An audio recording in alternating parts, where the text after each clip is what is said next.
नमस्कार दोस्तों। तो आज का आपका स्वागत है हमारे YouTube चैनल में। तो आज हम क्लास 10 का पाठ पढ़ेंगे दैनिक जीवन में रसायन, जिसमें हम टॉपिक लेंगे अम्ल, क्षार तथा लवण। अम्ल, क्षार एवं लवण, इंग्लिश में इसे बोलते हैं acid, base and salt. Acid को तो अम्ल बोलते हैं तथा क्षार को बोलते हैं बेस एवं लवण को बोलते हैं सॉल्ट। तो ये टॉपिक एग्जाम की दृष्टि से भी बहुत महत्वपूर्ण है। इसमें एक लाइन के भी प्रश्न बनते हैं बोर्ड में, 10th बोर्ड में, और 5 नंबर का भी क्वेश्चन आता है और 3 नंबर का भी क्वेश्चन आता है। और डिपेंड करता है पेपर बनाने वाले पर कि वो कैसा आपको क्वेश्चन दे। तो आज हम पढ़ेंगे अम्ल, क्षार एवं लवण। तो सर्वप्रथम हम पढ़ते हैं अम्ल। तो अम्ल क्या होते हैं? तो अम्ल की डेफिनेशन है वे पदार्थ जो स्वाद में खट्टे होते हैं। तो वे पदार्थ जो स्वाद में खट्टे होते हैं वे अम्ल कहलाते हैं। तथा फर्स्ट हो गया कि स्वाद कैसा होता है इनका?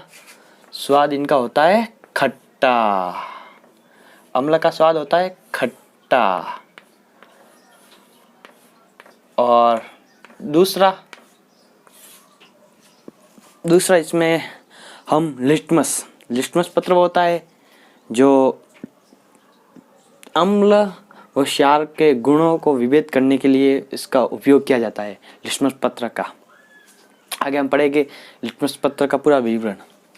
तो लिटमस पत्र देखते हैं। लिटमस पत्र लाइकेन पौधे से निकाला जाता है। तो लिटमस से अम्ल का विभेद कैसे करेंगे? तो लिटमस पत्र क्या होता है कि अम्ल को है ना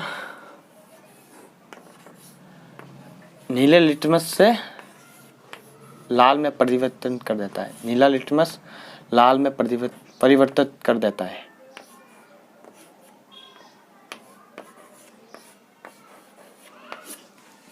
लिटमस अम्ल नीले लिटमस को लाल में परिवर्तित कर देता है। ये इनके बेसिक गुण है। देखो, इससे पहले हमने पढ़ा अम्ल स्वाद में खट्टा होता है तथा अम्ल को इंग्लिश में एसिड कहते हैं, जो एसिड्स से बना है, जिसका लैटिन भाषा में अर्थ होता है खट्टा। और अम्ल नीले लिटमस को लाल कर देते हैं। इससे पहले हमने ये पढ़ा है। अब पढ़ते हैं अम्ल कौन कौन से होते हैं। देखो, आपने इमली खाई होगी, नींबू खाया होगा, दही खाया होगा। इन सभी में अम्ल प्रेजेंट होता है। देखो, अब अम्ल देखते हैं। आपने सिरका देखा होगा। सिरका आचार में यूज किया जाता है। सिरके का आचार में प्रयोग किया जाता है। आचार सिरके में, तो सिरके में होता है एसिटिक अम्ल विद्यमान होता है, जो आचार को लंबे समय तक फफूंद आने से तथा चढ़ने गलने से बचाता है। दूसरा, इमली। हमारे बचपन में आपने इमली तो बहुत खाई होगी, आपने और हमने। तो इमली में विद्यमान होता है टार्टरिक अम्ल, जो इसे खट्टा बनाता है, इमली को। तीसरा, संतरा।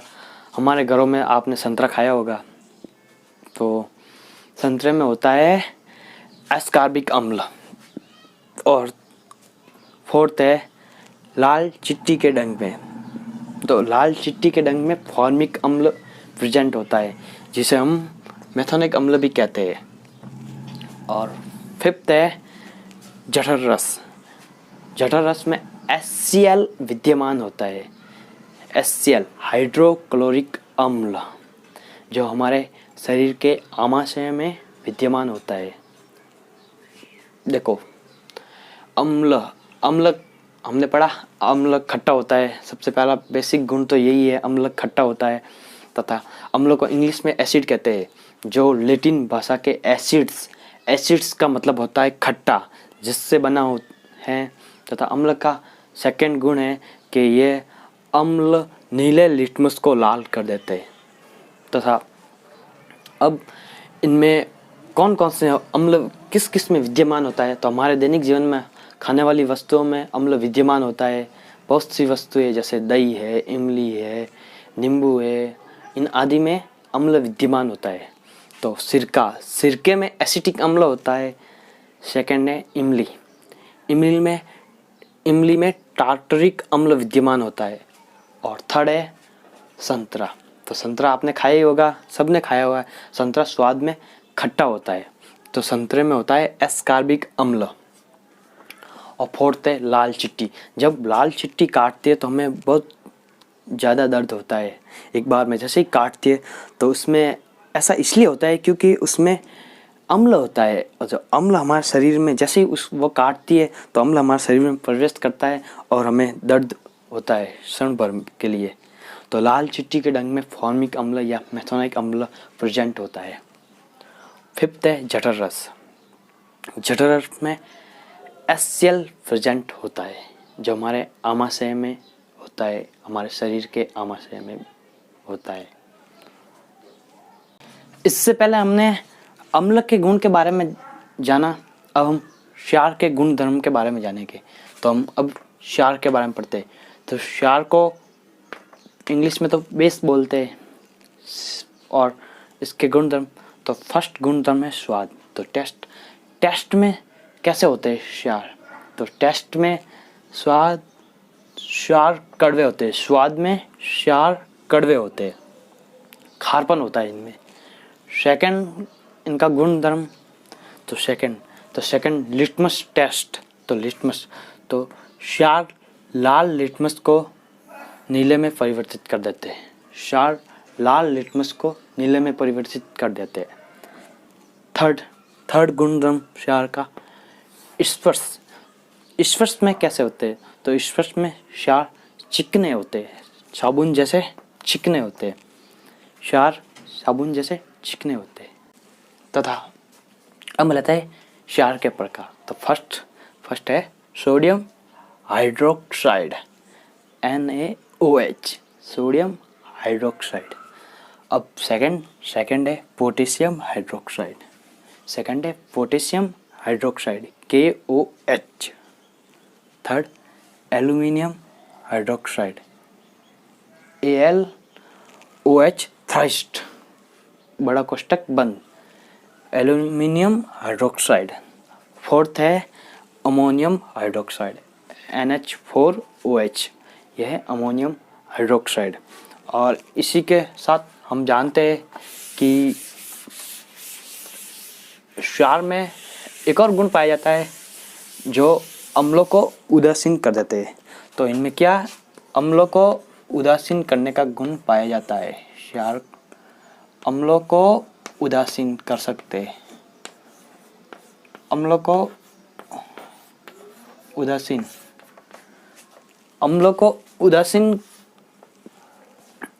उदासीन करने की सामर्थ्य शक्ति होती है क्षार में, न्यूट्रल कर देते हैं अम्लों को, तथा ये जल में विलय होते हैं। क्षार जल में विलय होते हैं। ये अम्ल तथा क्षार के बेसिक गुण धर्म थे। अम्ल, और देखो बच्चों, अम्ल व क्षार, ये दोनों है ना, ये दोनों अम्ल और क्षार, ये दोनों जल में विलय होते हैं। ये देखो अम्ल व क्षार जल में विलय होते हैं। सेकंड, जब अम्ल व क्षार में जल की मात्रा अधिक हो, प्लस मतलब के अम्ल व क्षार में जल की मात्रा अधिक हो तो तनु कहलाते हैं, तनु या डाइल्यूट। जब अम्ल व क्षार में जल की मात्रा अधिक हो तो तनु कहलाते हैं या डाइल्यूट। तब अम्ल व क्षार में जल की मात्रा कम हो,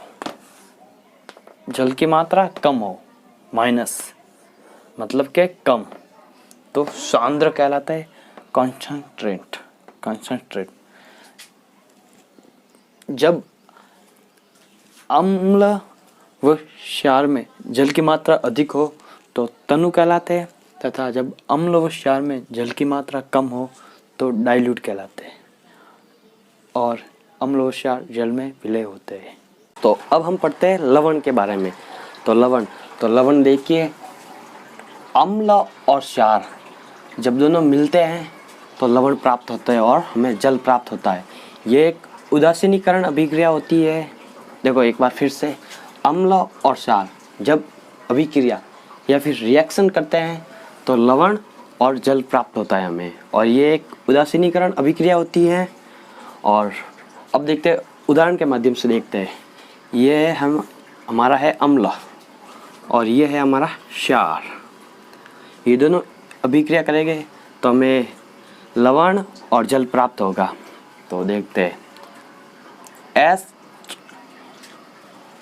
HCl और NaOH अभिक्रिया करने के पश्चात NaCl प्लस जल अणु देते हैं हमें दूसरी तकनीक से समझते हैं इसे। H तो प्लस और ये माइनस Cl, इसे भी बांट लेते हैं। ये तो प्लस और ये माइनस। प्लस हमेशा माइनस के साथ जुड़ता है और माइनस हमेशा प्लस के साथ जुड़ता है। तो NaCl ये आपका लवण बन जाएगा और H2O आपका जल बन जाएगा। ये तो इसके साथ और ये इसके साथ। HCl प्लस NaOH ये दोनों जब रिएक्शन या अभिक्रिया करेंगे तब NaCl प्लस H2O ये हमें प्राप्त होगा। अब हम जानते हैं प्रबल अम्ल व दुर्बल अम्ल के बारे में। क्या होते हैं ये? तो प्रबल अम्ल तो वे अम्ल जो जलीय विलयन में पूर्णतया आयनित हो जाते हैं, प्रबल अम्ल कहलाते हैं। उदाहरण HCl, H2SO4 और HNO3। एक बार फिर से, वे अम्ल जो जलीय विलयन में पूर्णतया आयनित हो जाते हैं प्रबल अम्ल कहलाते हैं। उदाहरण के लिए HCl, H2SO4 व HNO3 दुर्बल अम्ल। तो वे अम्ल जो जलीय विलयन में पूर्णतया आयनित नहीं होते दुर्बल अम्ल कहलाते हैं। उदाहरण CH3COOH, H2CO3। एक बार फिर से, दुर्बल अम्ल वे अम्ल जो जलीय विलयन में पूर्णतया आयनित नहीं होते दुर्बल अम्ल कहलाते हैं। उदाहरण CH3COOH, H2CO3। अब हम पढ़ते हैं प्रबल क्षार व दुर्बल क्षार के बारे में। तो प्रबल क्षार वे क्षार जो जलीय विलयन में पूर्णतः या आयनित हो जाते हैं प्रबल क्षार कहलाते हैं। उदाहरण के लिए KOH व NaOH प्रबल क्षार। एक बार फिर से देखना, वे क्षार जो जलीय विलयन में पूर्णतः आयनित हो जाते हैं, मतलब जलीय विलयन में पूर्णतः आयनित हो जाते हैं, वे क्षार प्रबल क्षार कहलाते हैं। उदाहरण के लिए KOH व NaOH इसका ऑपोजिट दुर्बल क्षार हो गए। जैसे कि वे क्षार जो जलीय विलयन में पूर्णतया आयनित नहीं होते या नहीं जाते दुर्बल क्षार कहलाता है। उदाहरण के लिए NH4OH व MgOH का ट्वाइस। जैसे अब दुर्बल क्षार है, ये बिल्कुल प्रबल क्षार के ऑपोजिट होते हैं। तो वे क्षार जो जलीय विलयन में पूर्णतः आयनित नहीं होते, जो पूर्णतः आयनित नहीं होते वो तो दुर्बल क्षार कहलाता है, और जो पूर्णतः आयनित हो जाते हैं वो प्रबल क्षार कहलाता है। ये तो आयनित हो जाते हैं और ये आयनित नहीं होते जलीय विलयन में। इन्हें क्या जो आयनित होते हैं जलीय विलयन में पूर्णतः उन्हें कहते हैं प्रबल क्षार, और जो आयनित नहीं होते उन्हें कहते हैं दुर्बल क्षार।